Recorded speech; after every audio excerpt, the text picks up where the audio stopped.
বৰপেটাৰ ভেল্লাত অতি মৰ্মান্তিক ঘটনা। ২ বছৰত এজনকৈ 2জন ল'ৰাকে দুৰ্ঘটনাত হেৰুৱাব লগা হ'ল ইটি পৰিয়ালে।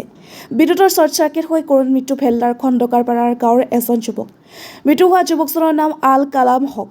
ব্যৱসায়ী হাৰুণ আলীৰ পুত্ৰ কালামৰ বয়স 19 বছৰ। পিতৃৰ হাৰ্ডৱেৰ দোকানত থকা ইনভাৰ্টাৰত শ্বৰ্ট হোৱাৰ ফলত সংঘটিত হয় এই হৃদয় বিদাৰক ঘটনাটো। সংকটজনক অৱস্থাত বৰপেটাৰ ফখৰুদ্দিন আলী আহমেদ মেডিকেল কলেজ নিয়া হয় যদিও চিকিৎসকে মৃত বুলি ঘোষণা কৰে। এই খবৰে বৃহত্তৰ ভেল্লাবাসী ৰাইজক শোকত ম্ৰিয়মান কৰি তোলে।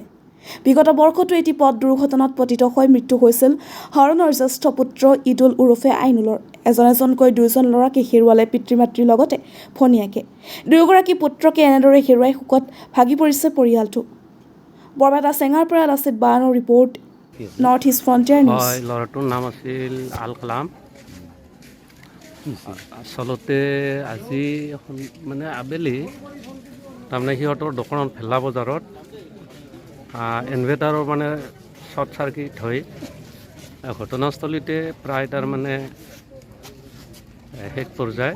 তথাপিতো তাৰমানে বৰপেটা ফখৰুদ্দিন আলী মেডিকেললৈ নিয়া হৈছিল যদিও তাত তাৰমানে ডক্টৰে মৃত বুলি ঘোষণা কৰে। আচলতে অতিকৈ দুখজনক কথা। ইয়াৰ আগতে তাৰমানে ডাঙৰ ভায়েক আজি প্ৰায় এবছৰ হয়নি, এমাহমান বাকী আছে, ইদুল ওৰফে আইনুল আছিলে। গতিকে 2জনে ল'ৰা আছিলে আৰু 2জন ল'ৰাই সেইজন ল'ৰাও এনেকুৱা তাৰমানে আকস্মিকভাৱে তাৰমানে মৃত্যুবৰণ কৰিছিলে এক্সিডেণ্ট হৈ। আৰু আজি এইটো গতিকে নিয়তি এনেকুৱা আচলতে খেলিব নালাগে, কিন্তু কি কৰিব, নিয়তিৰ ওচৰত সকলে মানে মানি ল'ব লাগিব।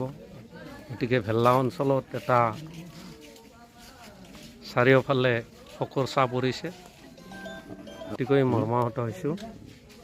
আৰু লগতে গোটেই অঞ্চলবাসীয়ে তাৰমানে মৰ্মাহত হৈ পৰিছে। আমি এতিয়া মানে কৰিব পাৰিম, সৃষ্টিকৰ্তাৰ ওচৰত, সৃষ্টিকৰ্তাই যাতে জান্নাত নচিব কৰে।